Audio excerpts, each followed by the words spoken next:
sit. Welcome to the Dynasty Nerds Fantasy Football Podcast, where we discuss dynasty strategy, rankings, and all things NFL. So get ready to geek out on fantasy football with your host, Rich Dotson. And welcome to the Dynasty Nerd Fantasy Football Podcast. I'm Rich Dotson. He's Matt O'Hara. Hey. He's Garrett Price. How's it going? And we're back with all you Dynasty degenerates gambling, drafting. What? It's a new theme song. You didn't hear about that? No, I didn't. Yeah, I did not get that email. When you are drafting, you are gambling, son. Oh, what? Because listen, this is a time of year where everybody feels so good. Everybody's drafting starters, Hall of Famers. Yes. I got starters in the third round. I know it. Oh, me too, dude. For Sure. No. People are trading future picks to get back in the third. I see people like, dude, I need to get back in the fifth. This is a player I like. and you got to realize that, Your odds are pretty slim. Just let them come to you. It doesn't really man. work out that way. No. You know, we've said this on a lot of the. I haven't said it. I don't know if I said it on this show. I've said a ton on like the Nerd Herd shows, our live shows we're doing. Mm-hmm. You know, when you approach rookie drafts, it's good to go in there with like optimistic eyes, right? Like this is like, because it's where you get the superstars, right? It's where Telling me there's a you get the chance. Brian Thomases in the second round or late first or Lad McConkeys in the second round because, you know, everybody views these rookies differently and then people surprise us. But for the most part, you know, these guys got just average out into it. And the moment they're drafted after your rookie draft is over, these are no longer rookies. Yeah, they're taxi eligible, but these are dynasty fantasy football players. They're in the pool.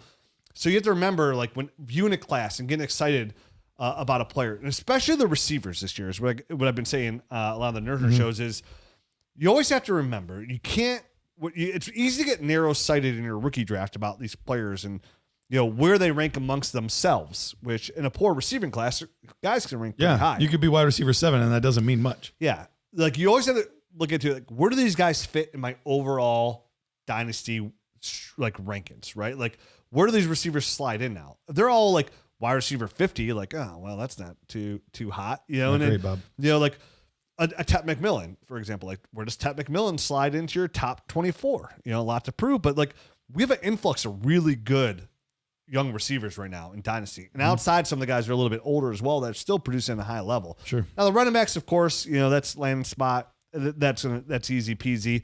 Some of these tight ends got some really good draft capital, and you always kind of want to chase that upside of the tight end because you have that top group and you're trying to get in there. But always make sure during your rookie draft, like, you don't overly get excited and start giving away future capital, like, for these third round picks. Remember, a third round pick has a 7% chance to be pretty much rosterable, like not startable, rosterable. Yep. You know, a first round pick historically is going to be about what? Depends where you're at in the first round. You got a 80+% chance with the 101. Yeah. But then it goes down to about 65, and then you're down below 50-50 after that, outside of the top 6 picks. So it all depends on like where you're picking. Yeah, so just be conscious. It's so easy to get excited in these drafts, and you have a chance to move back and pick up extra capital and make these little moves. Always take advantage of that. So that kind of ties in a little bit too, like what we're saying today's show. Yes, sir. Garrett had an idea because of me, because I was talking all this shit about RJ Harvey, which I still stand by. And then Garrett's no regrets. He's like, No regrets. Not even one letter. Not even one letter. No regrets. Garrett looked at me, dead in the eye, regrets. a little sinisterly, and he said, "Hey, buddy, don't you learn? Like, we don't move guys up our draft boards that high." And I said, "Garrett, you're correct, but when a running back gets really good draft capital and a really good land spot, especially a land spot that we were all like, Denver's a great landing spot. like yes, absolutely. It was one of the big teams Yep. circled. Like, what running back goes to this team? Right. That one instantly gets a juice. So Garrett's like, you know what? I'm gonna put on my nerd hat because I'm a dynasty nerd, and I'm gonna dive into the numbers. I'm gonna get a spreadsheet. I'm gonna send it to you guys for you to read, which I did not thoroughly do because I need this to be explained to me. Because I'm an asker, not a doer. And Garrett said, "Hey, what historically does it look like when we have a player based off the tape grade, overall pre-draft rankings, NFL draft hits, and all of a sudden this guy is like Rich Dotson walking around naked. Like, people can't keep their eyes off him, Absolutely. you know, positively, not negatively, positively. You know, how does that translate, and what are the cause and effect. Yes. I'm about to get scattaboo-boo-boo at 211, just to let you know. I'm about to win a championship. Dude, championship. Pretty good. That's a great spot. I don't know if which is crazy. I don't know if I got one Cam Scatterby shirt yet. Oh, I do. And I'm very upset. I'm in draft right now. I just got one. Clicked him. I think I have one. I might have one. My number one player drafted is Trevion Henderson by far. Which is a great player to have. Yeah. And I think Harold Fannin ended up being my number 2. By the way, I got player, Travion Jaden Henderson Higgins. at 4 and Cam Scadboo at 211. So Great draft. And I needed running backs. You're on So it. I would have taken him at 2 had you still had your pick. It's funny that you say that too, because I was thinking about Cam Scatterby yesterday and like the amount of shares I don't have, and I was like mad at myself because I had him ranked so high. He was my 4th or 5th overall running back, and I'm like, dude, like Cam Scatterby is gonna hit, and I'm gonna like look over and I'm like, see, I didn't learn my lesson. We're like, I have this guy ranked higher than me. Here it is, which is exactly what we're talking about today. So, Garrett, I'm gonna pass the mic to you before I interrupt 36 times. you're gonna have to take the actual mic. If I you have don't to wanna listen here because I don't know what's going on. I know you told us these numbers via voicemail. Yeah. But again, I mean, Well, and the folks need to know. You know, the folks need to know. So as I'm I don't explaining know. it to I don't you, remember. I'm explaining it to them as well. So I went through position by position, and I looked at what was the pre-draft ADP versus the post-draft ADP. So the most recent information we'd have right before the draft. These are past drafts, right? Past drafts. I went all the way back to 2019. Reason I picked 2019 was that's where I feel like Dynasty started kind of figuring itself out, became a little bit less of the Wild West. You know, I could have gone back maybe a little bit earlier than that even, but some of those drafts were just real wonky and trying to figure out like when's a good range to draft this type of guy and all that. So that was kind of when things started to streamline a little bit. And Superflex became more popular and all that kind of, it kind of almost became the mainstream, right? So I reached out to my guy, Ryan McDowell, because I know that they've been doing this for years over at DLF. And I was like, hey, hook me up with some ADP from previous drafts right before in April and then right after the draft in May. What do those look like? And I wanted to see, is there any correlation on guys that either rose a bunch, stayed relatively the same, or fell a bunch in ADP after the draft? And I wanted to see what those numbers kind of shook out. So I did it position by position. Now, tight end and quarterback, I don't think we're going to spend a lot of time talking about those positions specifically because there's just not as much data to really feel comfortable to say like, yes, there's enough, like there's just small sample sizes, right. But we have quite a bit of running backs and wide receivers that have been taken inside the top 3 rounds. And just so you guys know, I only use the samples of players that were drafted post-draft within the first 3 rounds. Because after that, who cares about anybody else? And even 3rd round, I was a little hesitant to do. But I wanted to make sure I had enough data to really go at this. So guys that were drafted inside the top 36 picks on ADP pre-draft versus post-draft. And I learned some very interesting things. So let's start with the running back position. And then we can start talking about what this maybe will teach us for this year and moving forward. Should I click something? Yeah, so there's a bunch of tabs at the bottom. Running back ADP different? Yep. Top 36. Look at us going to school together. Look at us. Look at all us out here. All right. So I have all of this organized from the biggest ADP jumps from pre-draft ADP to post-draft ADP. And I wanted to see what does the sample set look like of guys that did well and where they didn't. And I ended up with the cutoff at kind of 5 spots different from their ADP. So less than 5 spots different. So 4.79 would still be less, but it could even be they went down less than 5 spots. In that sweet spot, that seemed to be the best spot as far as these are players that are going to be the most reliable. So, I mean, that just tells you that the pre-draft eyes, right, that were watching tape lined up pretty well with the NFL eyes, and they went in a spot where it was like expected, right? Exactly. Yep. Exactly. But what about the guys that move up a lot? Because there's a +5 and a -5. So guys that dropped more than 5 spots, I think all of us would already assume if you dropped 5 spots after the NFL draft, it was probably because you went way later in the draft than people expected you to go. In Isaiah Bond this year, right? Didn't even get drafted. And like plummeted in all the all this rookie drafts. So we're not going to spend a ton of time on that overall because everyone's already expecting those players to be bad. If you drop the bunch post-draft, you're probably not very good. So I'm not going to build up any suspense for that. Of the 25 guys from 2019 to 2024 that fell 5 or more spots post-draft, only 2 of those would be considered hits. So about 8% hit rate. Do you have the 2? I do have the 2. The 2 guys that hit were, we had AJ Brown. He fell 6 spots from his pre-draft ADP. And Matt still had him really to his high. post-draft so ADP. I want to see if we were still right. I'm more concerned about us here. Right. So we didn't miss on that. Matt didn't drop him down. And then there was one quarterback, because I kept the quarterbacks and tight ends in the overall rankings, and that was Jordan Love. He fell 8 spots, which was kind of surprising to me since he was a first rounder. You would have thought he would have. People didn't love the landing spot, but they didn't love the behind Aaron Rodgers. So those were the only 2 that dropped a bunch post-draft.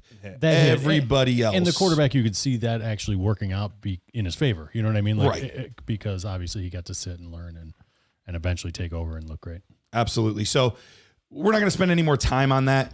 You would expect if they drop in your rookie drafts, there's a reason. They're probably, the NFL sees them worse than we did. They're telling us something. But what about when the NFL says, hey, we value this guy maybe more than us fantasy people knew that they did? Or they go to an amazing landing spot, or it's a really good offense, or it's a clear path, or whatever. For whatever reason, we as dynasty players move guys up our boards. What does that look like? So let's start at the running back position like we talked about. Can we say, for the most part, we don't do that a ton? I know people said, people immediately threw the Clyde Edwards-Helaire take to me, and I was like, dude, first of all, we liked his tape a lot. He's the guy we moved up pre-draft process a lot. Now, he was running back 5, and I moved him up to running back 1, which was a massive mistake. And obviously, there's more going on besides his football skill that kind of set him back. And the first-round pedigree is something that historically hits, right? Outside of Rashad Penny, Clyde Edwards-Helaire, for the most part, almost every guy hits. Yes, the first-round pedigree at running back is absolutely massive. So we do try to, we do here, I want to say, for Dynasty Nerds at least, because this is not our ADP, we do try not to overreact to draft. Correct. When a guy like John Ross goes top 10 in the NFL draft, we're like, he's still not very good. Matthew Golden for us this year stayed relatively in the same spot that we had him pre-draft. Even players that go to our favorite teams, like Jamari Thrash to the Browns, or David Bell, for example, out of Purdue, goes in the 3rd round, and we're like, it still doesn't matter. It doesn't matter. We don't love the player. The tape wasn't great, right? Yeah. And there's not. We didn't see something that translated in the tape pre-draft, and just because he went in the 3rd round doesn't mean that's going to change. Right. I think receivers. I think receivers is something I would kind of cement my shoes in a little bit more in. Hey, dude, the tape tells me a lot I need to know. Where NFL draft capital can move a running back a little bit more for me, just because, oh wow, that's a good investment. He's got an or the clearer path to carries, right? Running back 1 to 4th round, but he's only running back on Dallas. Obviously, this is a situation to bump him up. I feel like the wide receiver position, and I'm sure we'll get into it. It lends itself to that in a little bit because you have to earn targets. It doesn't matter you have to get open. You have to earn targets. You can feed a running back even if he's inefficient. We've seen guys in the past do that, and they kind of are able to stay afloat fantasy wise just because they're getting the volume. But wide receivers, a reason not to elevate them is because they have to earn targets. They have to be good enough to do that no matter what. Yeah. So I think there's a little bit of that. There's not as much inflation just due to landing spot. I think the most recent example of that would be Quentin Johnson, receiver for the Chargers. Correct. He's somebody that we were really negative on come this draft process. A lot of people a lot of people were on Quentin Johnson. You can turn anything dirty. It's my one challenge accepted. It's a huge skill in my life. It's what I've been blessed by the Lord Almighty to do. Is I come out here and make dumb, dirty jokes to the audience. It's why our show does so well. But Quentin Johnson, somebody who also gets 1st-round draft pedigree. And we're just like, dude, doesn't matter. It doesn't kind of matter. And I know for Matt, you example, it kind of gave him we'll move him back because of the 1st-round pedigree, and the upside's there if we can figure it out. Sure. 112 is I think where you finished off for you. I guess I'm here 112. I don't remember even. But he was there end of the 1st. I didn't have any of the shares. 2nd. I don't have any. I have no shares. I didn't draft. I skipped them. Yep. Yeah. So a receiver who had 1st-round draft pedigree on a team that we wanted a receiver to go to, but the tape told us.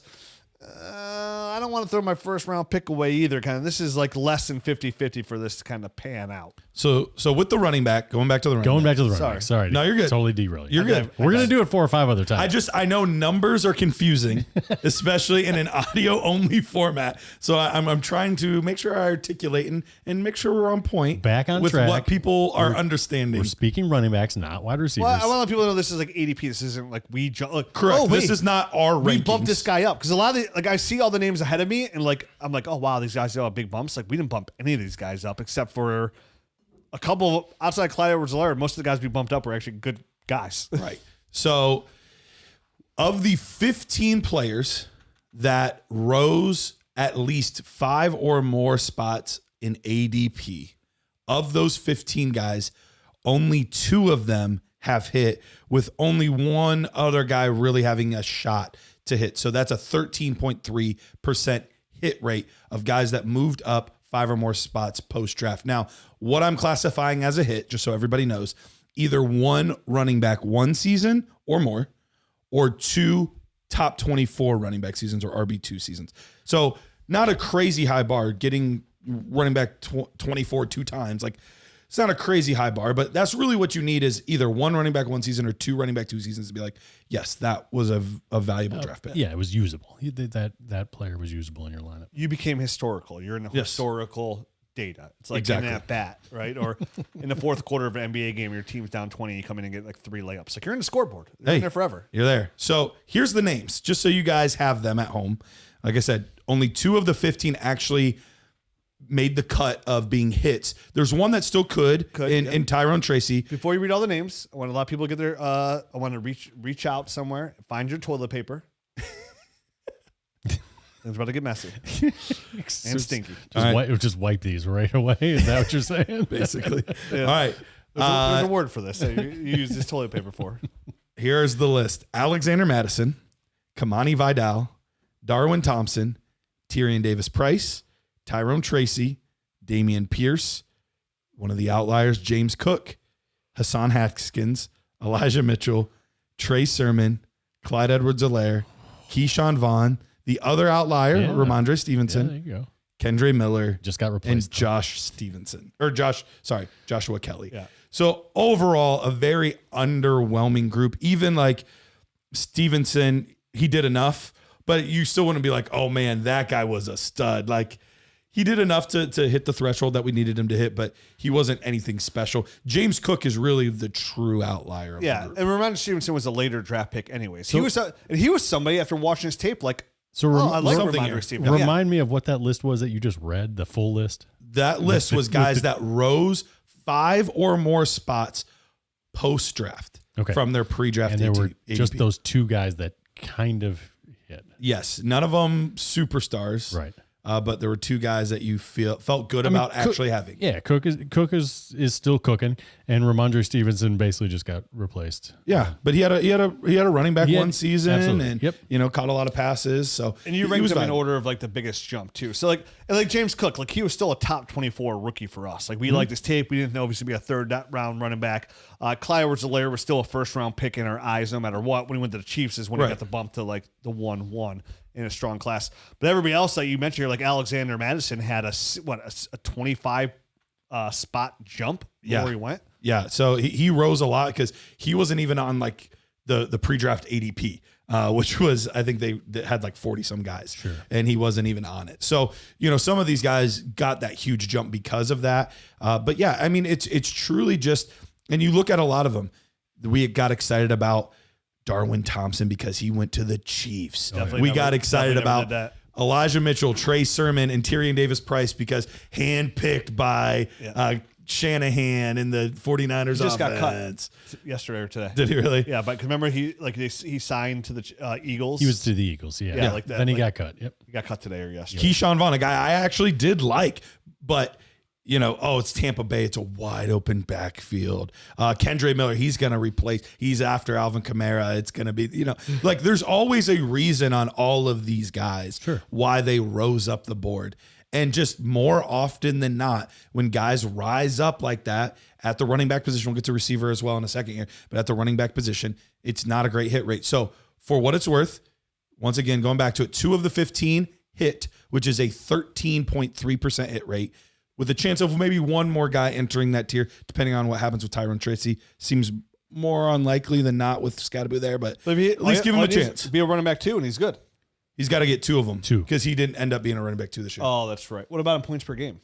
I wonder. I did overall. Okay. So but he probably would have in points per game because he didn't play much in the first few games. That's what I was wondering. I bet, like, and again, for where he went, because again, this was a player, like, when we did our post show of like, okay, these are players we didn't talk about. Tyrone Tracy, we said in the Nerd Herd show, like, this is a guy you want to grab in your drafts. Like, this, he has a lot of upside. I have a ton of Tyrone Tracy shares. Now, conversely, guys that stayed within that plus or minus 5, so they didn't move up more than 5 or down less than 5, or however you would say that. They stayed relatively close to where their pre-draft ADP was. We had 46 running backs in that range. Of those 46, 17 hit. So that means that gives us a 36.9%, basically 37% chance of hitting. We're basically tripling our odds. Well, I was going to say, what was the other one? I'm sorry. 13.3 versus 37. So we're basically tripling our odds to hit. Plus, it's a longer list of guys that could still enter that. Bucky Irving, which I would feel very good about him entering that. Yep. He was running back 13 total on the season, so just missed already being considered a hit. Javonte, he has 1 top 24 season. See what happens with the Cowboys. He could sneak in 1 more this year. Trey Benson, I left him on there. He hasn't done one yet, but we'll see. And then Brian Robinson, he would need 1 more top 24 season to do it. So all guys that could potentially, that would move it to 21 out of 46. And now we're entering darn close to 50% hit rate of those kind of guys. So I want to say this, I want to qualify this, and this is just my thought. This isn't the numbers. I feel very differently about players if you already had them up. Like, I have him as a top, 8 running back, or I have him as a top 10 wide receiver, and he rises in ADP to where you already had him. I feel very different about that if you're sticking to your convictions on your pre-draft of analysis, and now everybody's catching up to you versus you artificially bumping them up. It does seem like the artificial bump up is where everyone goes kind of awry, right? They get head over heels about something, whether it's, they got better capital than everyone thought, or you had mentioned it, like the landing spot is phenomenal, or, oh my gosh, all the carries are going to be there. That's when it seems to really go bad. And who are those guys this year? Obviously, RJ Harvey is the number 1 stunner out there because, second round draft capital, he was the 5th running back off the board, I believe. And he went the second round. Yep. He goes to a team that we loved, the Denver Broncos, that desired a strong running game, not a ton of receiving weapons there. He fits that system very well, catches football, is explosive.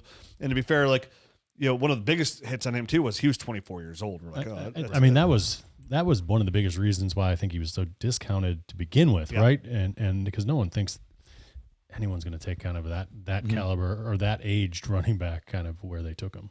Yeah, it's more so in Dynasty compared to the NFL. So I don't have actual post-draft ADP, but I have the pre-draft ADP from April, and I have a pretty good idea based on doing a ton of rookie drafts on roughly where guys are going. He's going 9 to 2.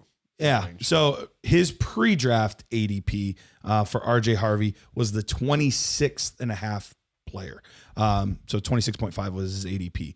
So he's moving up 10 plus spots. Much more than 5. He's definitely over that. So he's definitely over the threshold. Other running backs that could be potentially Trevor Etienne. He was at 38.3. I don't know quite where he's going, but seems to be early 3rd round. Check. Here's a good one. Jaden Blue, I can almost guarantee. Now, this also did cut off if they don't go in the top 36 picks, so top 3 rounds. I think Jaden Blue's going in the 3rd pretty regularly, though, right? He's going to 2nd in some too. So generally in the 3rd. Yep. So if that's the case, even if he is the 36th pick, he would fall into this category because his pre-draft ADP was 44.5. So he would fall into this. Even if he's player 36, he would be more than +5. I think Woody Marks in some leagues has fallen himself. Woody Marks would do that as well. Which again, I love the opportunity he has ahead of him there. And And I'm much more comfortable if you want to take those risks on third round guys. Yes. Who cares? It's a third round pick. You already had an 8% chance anyway. Yep. Like, who really cares? It's really, for me, those first 2 rounds. Yeah. If I'm going to move a guy up into those first 2 rounds, I want to make sure that, how did I really feel about him pre-draft? I wouldn't even say first 2. I'd say like the first 18 picks right around Sure. there. Like, because even like when you start getting past like the middle of the second, it starts to become a free for all. Even like even this draft, like once you get out of like that Jaden Higgins tier, like once you get past like Jaden Higgins, Jack Besh, the Cam Scattaboo range, like if you're in tight end premium, you still have some really good value. I see all the value there. Like I would go grab is like Terrence Ferguson, Mason Taylor, those guys right there. But like once you enter that realm, it's kind of like, okay, if you want to gamble on Jaden Blue and bump him up because of the opportunity, cool, mate. Because once you get there, same thing. You have what?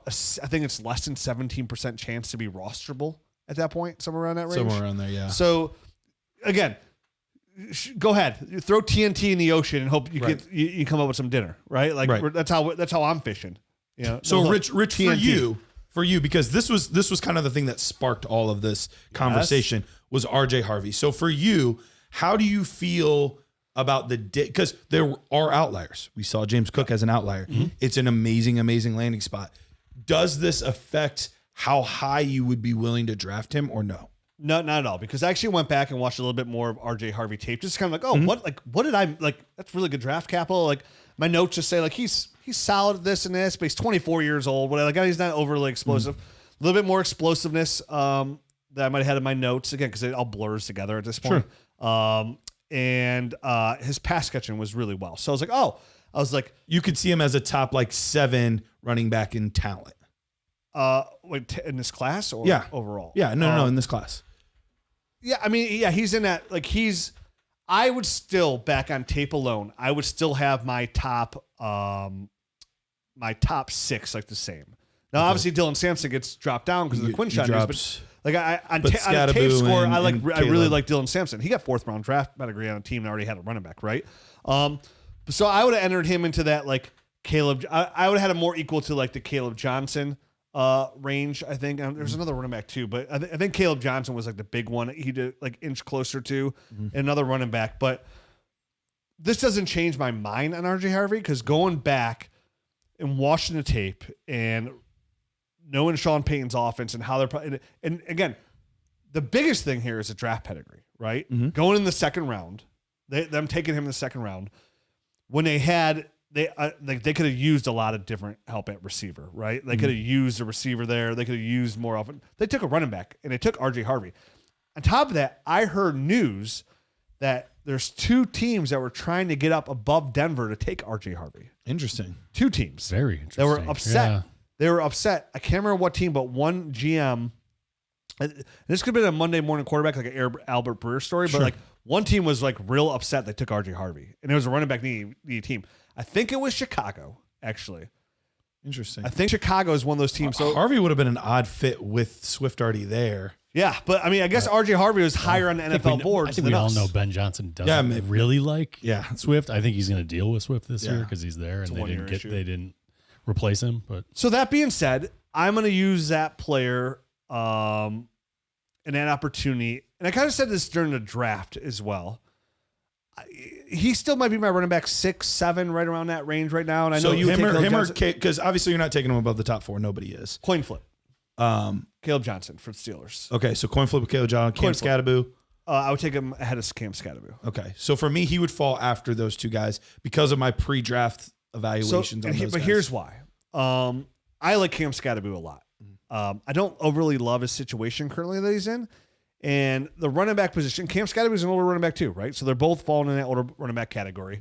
What I'm looking at RJ Harvey is I'm looking for that immediate return value, right? Like, okay, this is a rookie running back in a really good situation. I'm getting him in that 1.9 to 1.12. For me personally, I would not let him get out of the first round. There's no way I would let RJ. And I think that's where we differ. I don't think I would ever take him in the first round. And totally fair. We'll find out who's right. You know, we strongly I think him and Fan are going to be the 2 biggest guys we disagree with on this draft class. I think so. Who plays out, and I hope I win so I can just keep digging Rub it in my next 10 face. years. Yeah, that's how I operate. And then whenever if I'm wrong, I'm sure I'll come up with some excuse Absolutely, as you should. But like, I don't even need necessarily RJ Harvey to be a long-term asset. One, if he looks extremely good, he's running back one. Like, oh, sweet, I got this guy on a contender, right? It's amazing. But like, if he's like puts up really good numbers, but like I'm watching the tape and I don't overly love what I see there, and it's like, this could like fall apart. But I really love where Denver's going with this offense. I think RJ Harvey gives me an opportunity to get that pick back. Plus is my biggest thing, right? Like, I think the biggest gain of return is RJ Harvey. So to back in the first one, I'm looking at guys like Colston Loveland, Tyler Warren. You know, I'm like, like my rate of return of getting those guys. Let me ask you this, and I guess it kind of relates to this because I'm asking you where you had him pre-draft in your rankings. Where did you have RJ Harvey Amongst the other running backs?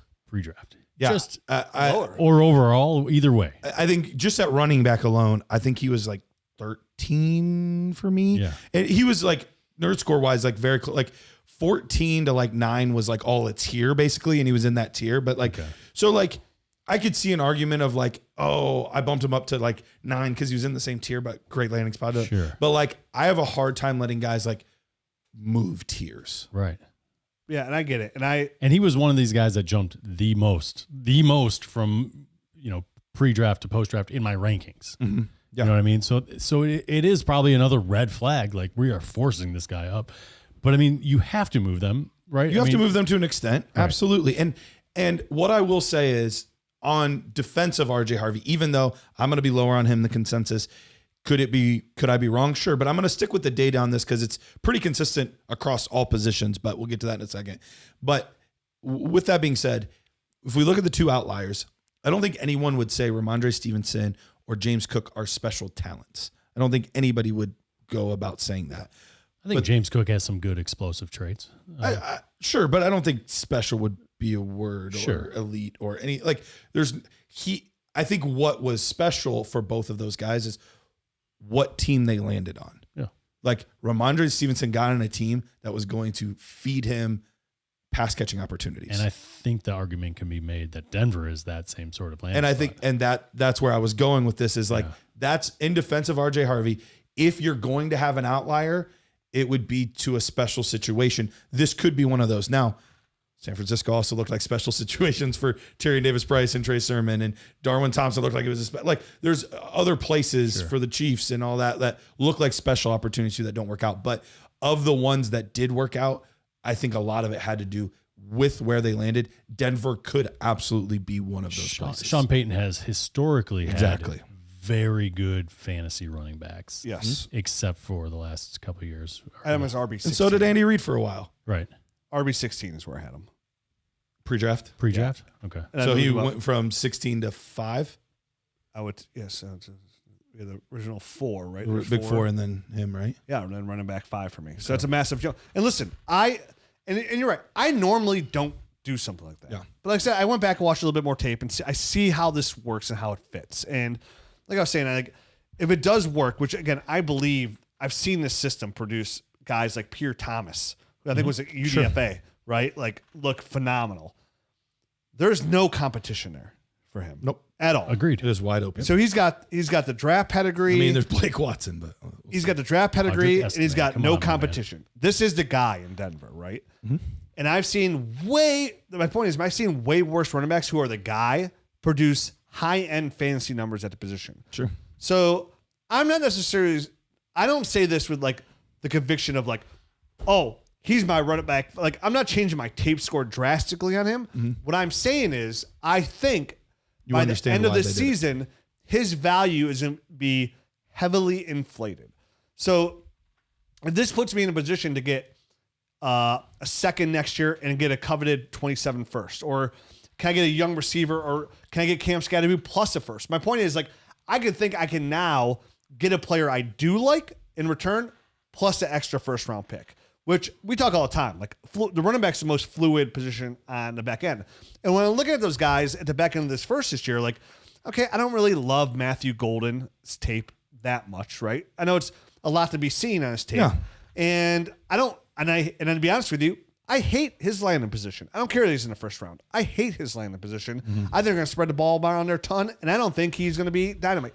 I don't think they care about our fantasy lineups one bit. 100%. Nope. Okay, so like, wheels up for Jordan Love, but that's about it. Savion Williams, they said, we see him as a wide receiver. So they're turning him into a wide receiver as well. It's like, come on, Let's muddy the waters even more, right. baby. So like when I'm looking at guys back there, like I'm looking at Cam, right? Cam Scatterby. We're looking at the tight ends, which is fine. Like again, if you want, like Caleb Johnson's obviously in that mix, but like then you're looking at Colston Loveland, Tyler Warren, RJ Harvey, Jackson Dart, and then all the receivers. Caleb Johnson. I said I'm not putting Cam Jaden Scatterby there personally. Higgins, Jack Bash. But then Matthew Golden, Jack Bash, and Jaden Higgins. And honestly, I like Jack Bash and Jaden Higgins more than I like Matthew Golden and their land spot. So like ditto. But my point is, I don't think could they, of course, like couldn't these guys like come out and like Jack Bash is all of a sudden like Puka Nacua? Could that happen? For sure. But if I had to gamble on all those guys, right? And this is what I'm doing because I'm a contender. I like to lean running back if I can. Out of all those guys, which one of those guys is going to increase their value the most, the quickest? I point to RJ Harvey. So again, doesn't mean like I love RJ Harvey more than all these guys all of a sudden. I don't think he's better than Cam Scatterby because I love Cam Scatterby so much. Right. But I think he'll be worth drastically more than Cam Scatterby come January 1st, 2026. And that's what I'm gambling. Sure. So when I started the show, I said, "Ooh, we're drafting, we're gambling."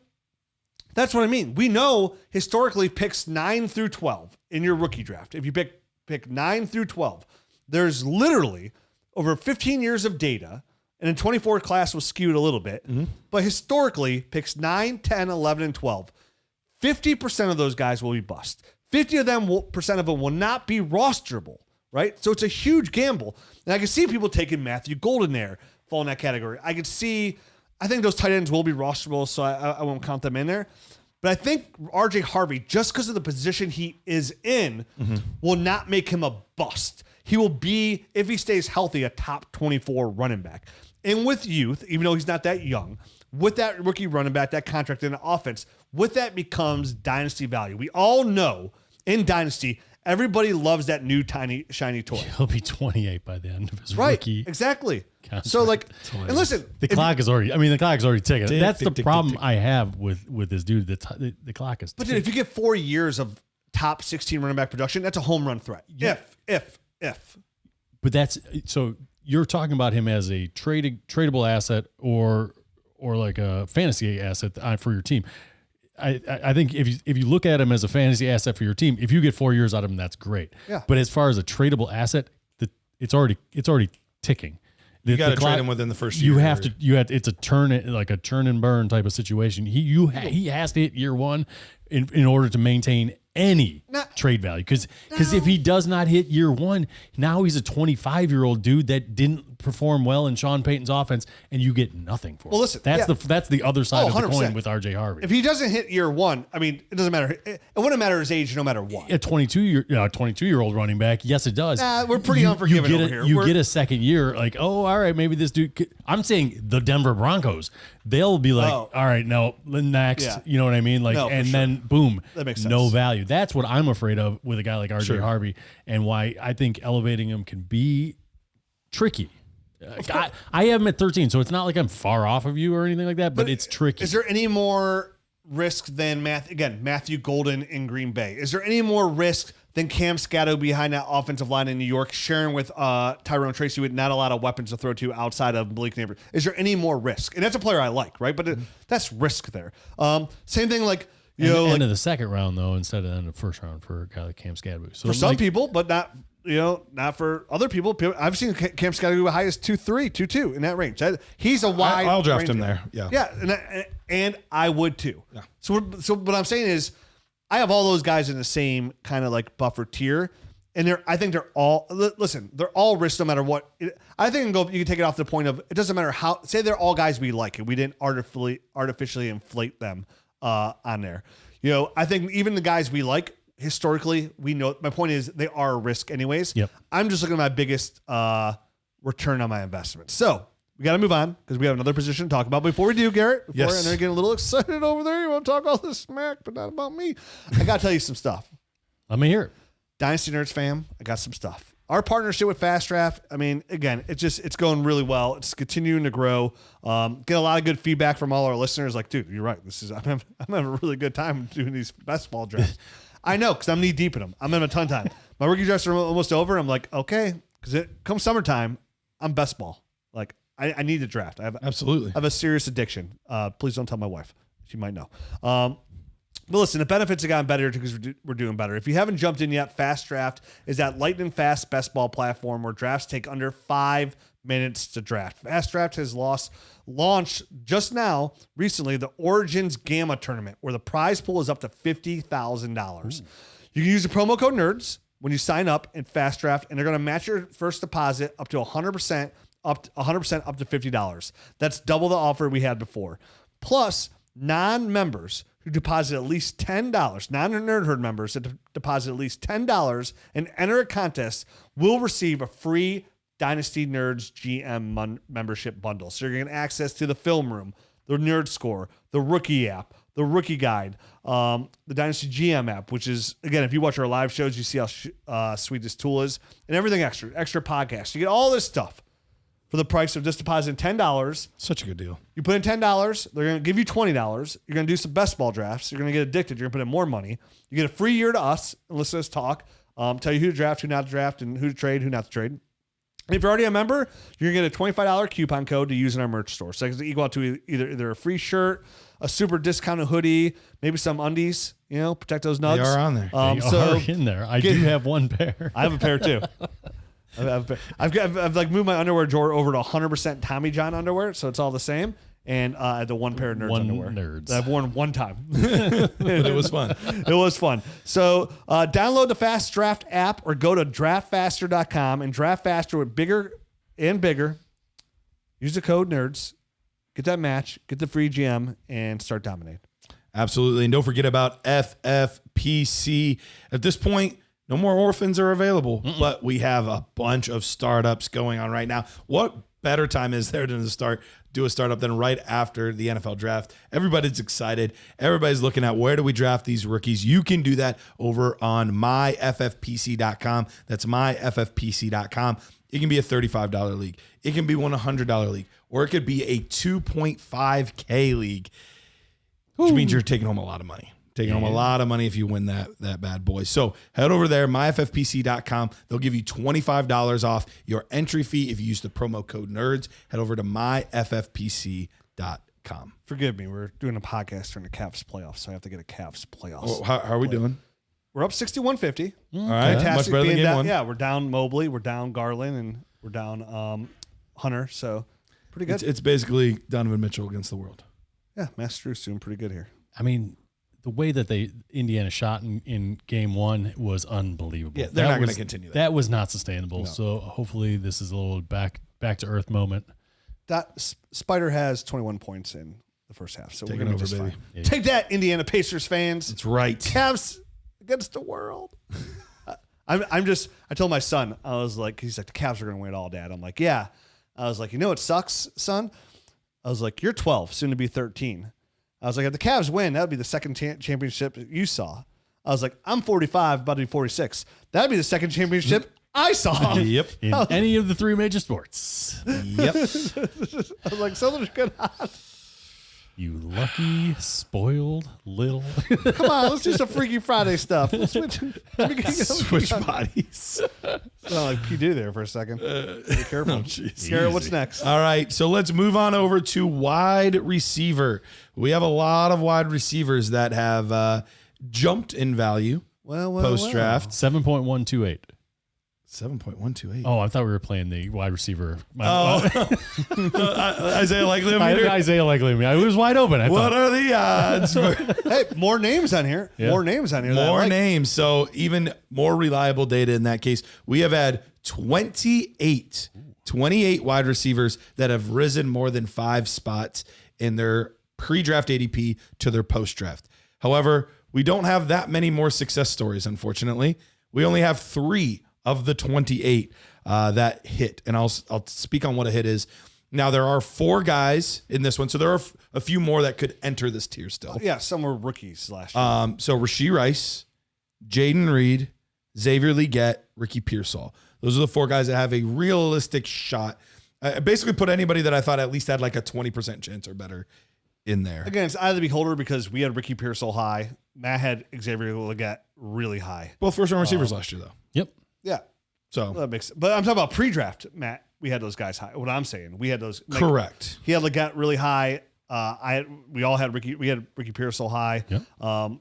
Obviously, Rashee Rice and Jaden Reed get that high second-round draft capital, which kind of bumped them up a ton here. Absolutely. The biggest name I missed that jumped out to me here was like, oh man, I really did like Van Jefferson coming out. So did I. I don't know what happened there. Van Jefferson he just turned into a blocking wide receiver. and Jermaine Burton. But that was for completely different reasons. Yeah, and we still don't even know about that. Knuckleheadness. Yeah, I mean, right now he's full blown stupid. Yeah. Maybe like he gets like, when like the Angels and the outfielder kid slipped on a ball and he gets There you 90 go. miles an hour. Maybe like I think you just combined Angels in the Outfield with Rookie of the Year. I think yes. the better thing is when people like hit their head and all of a sudden they can wake up and speak Japanese or like play the piano. Like somebody's like maybe like bump his head, get in the shower and just get an attitude. and just stop All being of a a sudden jerk. not be a knucklehead. Okay. I was wondering where that was going, but now I get it. All right. Yeah, You it all put a came bow- together you put a bow eventually. on it. I can take the long way sometimes, and sometimes I still All right. don't get there. So here's what a hit was Don't roll your eyes at in me. this case. So I classified a hit here on this one with players that had at least one wide receiver 1 season or a wide receiver 2 and an additional wide receiver 3 season or better. So 2 of those or one wide receiver 1. Startable assets, multiple years, basically, or a top Or end. one amazing season. So Speaking of asset, that's what Jermaine Burton's doing. Jermaine Booten. His Booton's All right. asset. So right now, this is only a 10.7% hit rate. We know there's a couple guys that could still get in here, but still not a beautiful list. Mecole Hardman, Josh Palmer, Wolf. Deontay Johnson. 400-yard Josh Palmer's on this list? What? I'm shocked. Come on. Deontay Johnson obviously had a nice stretch. He's one of the outliers. Yep. Jonathan Mingo, Van Jefferson, Tyquan Thornton. Come on.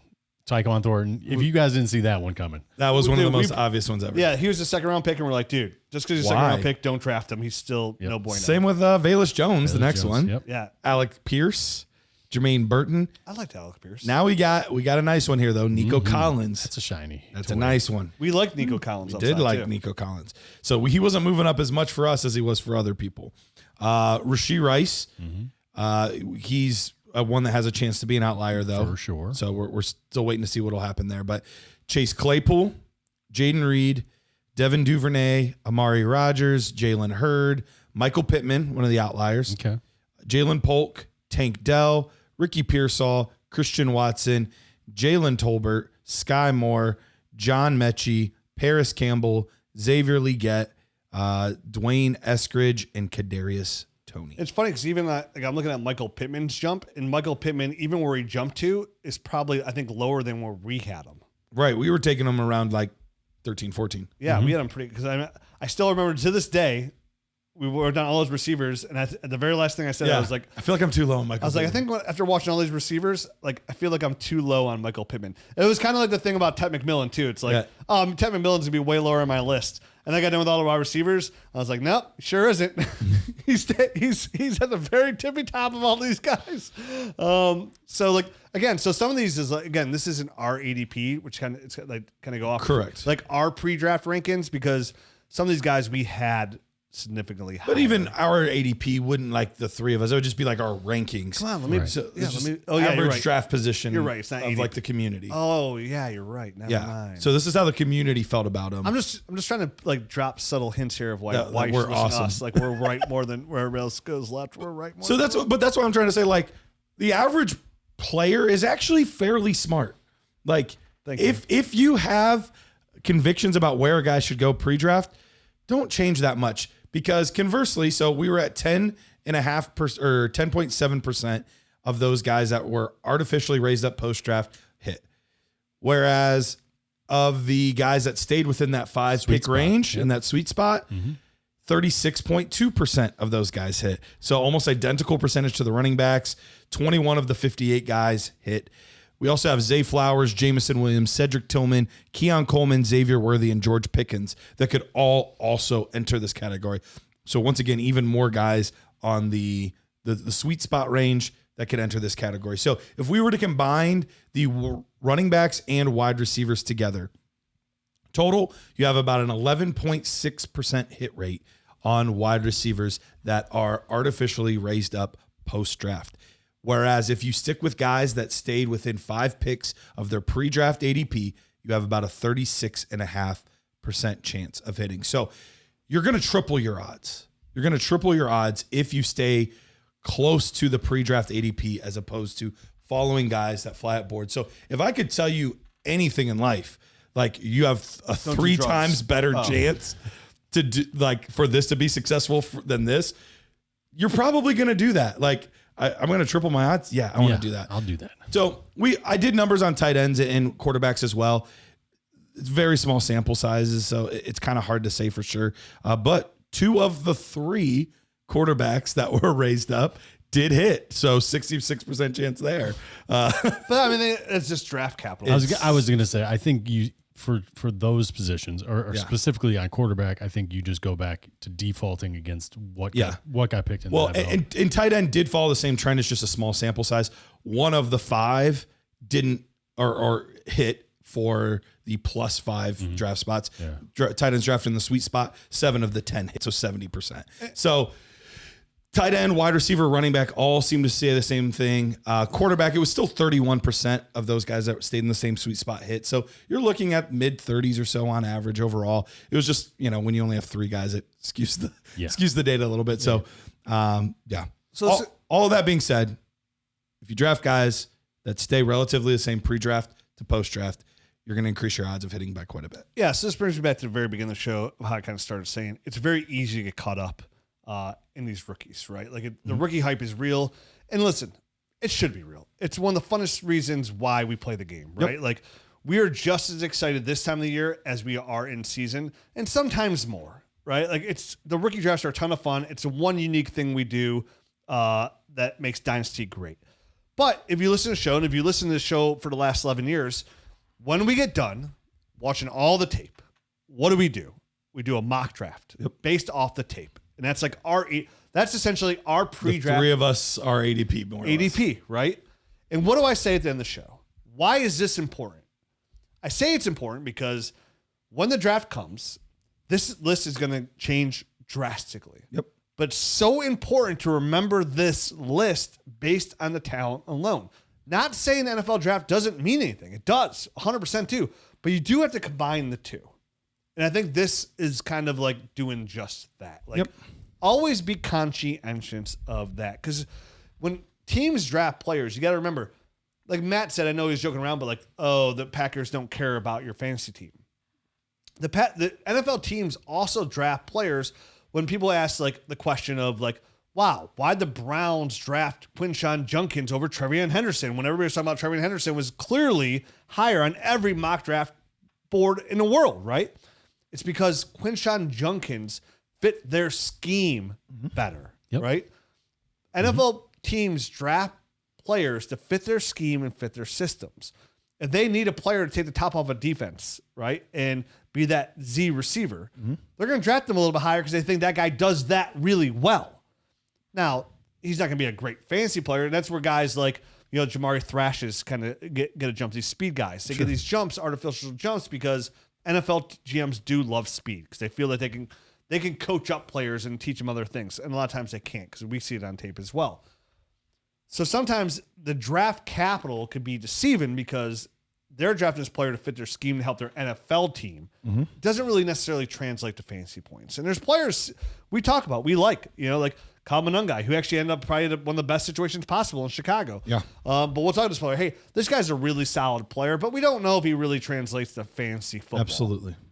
And remember, so we do this show, it's always going to be through the lens of Dynasty Fantasy Football. We don't care about anything but points, production, how long that production is going to go. So our job is how is this player going to produce, and how long do we think he can produce at this level, right? And that's what's going to give our dynasty value. If we think he produced at a long time, if he's 22, that's dynasty gold. If he's 28, that's still good stuff, but like shorter lived. My dynasty love is wavered pretty drastically. So it is important. The pre-draft process is just as important as post-draft. And it's on you to control that hype and control that urge to follow the herd and do what everybody else is doing. Be convicted, stick with your talents, try to stick to your board, but be smart about it and move guys up. Like, I'm trying to be smart about it and move RJ Harvey up significantly, right? And to be fair, there's a lot of people I trust in this industry that had RJ Harvey pretty high in their rankings. That's true. I know people that did have him inside their top 7 or 8 running backs. So for them to have him at running back 5 or 6 makes perfect sense. And if I had him there, I wouldn't feel as bad about moving him up because that's how I saw it post-draft or pre-draft versus post-draft. Those people are moving him ahead of Quinshon Judkins. Wow. Yeah, those people are because they had him. So Sure. And listen, I get it. Like, you're all in on a player beforehand. He gets sweet draft capital. Like, you're trying to prove a point. And that's part of the fun too. Like, get your guys, right? Like, if you have a guy and they're really close in a tier, but one goes to your favorite team, take the one on your favorite team. Why? Because he's going to be more fun. It's going to be more fun. You know, I'm not doing it. I'm still taking Trevor Henderson over Quinshon Judkins every time. You don't know how many drafts I've been in, and people are like, "Oh, I know what this pick's going to be." Everybody's just assuming I'm taking Quinshon Judkins. No, you're not. But Quinshon Judkins, for me, I told you, like, I'm a little bit worried about his fantasy production because of Dylan Sampson, because I like so much. I just got Dylan Sampson at 3-1, by the way, in that same draft. I've got a lot of shares. Yeah, I'm really upset. I realized it was the Nerds Invitational. Yeah. If you look in the chat history, like 3 separate times, I'm like, "Hey, offer, hey, offer," and they just keep coming. No, I'm gonna take my guy here, and it's never Cam Scadaboo, and I'm like, I'm gonna get him eventually, and then I got during the podcast, I don't get to read it, and Matt's like, "Oh, look what I got! I just sat pat and took him, drafted him at 211. I've been trying to trade up since 2-6. Dang it!" Oh, I love it. So hopefully this information was valuable. If your draft's over and you made a mistake, well, guess what? There's always next year. Next year. Dynasty is a game of just always learning, and the game's always changing. So you can't ever be stuck in one mold. Anyways, we'll be back tomorrow with a new show. Tomorrow's show is going to be Dynasty Biggest Winners, Dynasty Biggest Losers. Because of the draft. And I'm going to say biggest. I would say the ones that we kind of want to pick out, like some of the biggest winners. Names that are more intriguing or less intriguing. There's one guy that's super chalk that I avoided because I was like, "This everybody knows this guy's a loser." Garrett took him. Yeah, I was like, I thought you were going to say that I took him. no, Because I I felt like the guy. How do you I not say this guy? You kind of have to say this guy. I feel like that's when you just this say casually, say this is very clearly obvious. He lost his one. I don't think we need to go What's obvious to everybody isn't obvious to everybody. Let me just put the point this way. I don't think we're going to go in great detail why this guy lost value. Who is that player? Turn in tomorrow to the Dynasty Nerds Fantasy Football Podcast. Adios.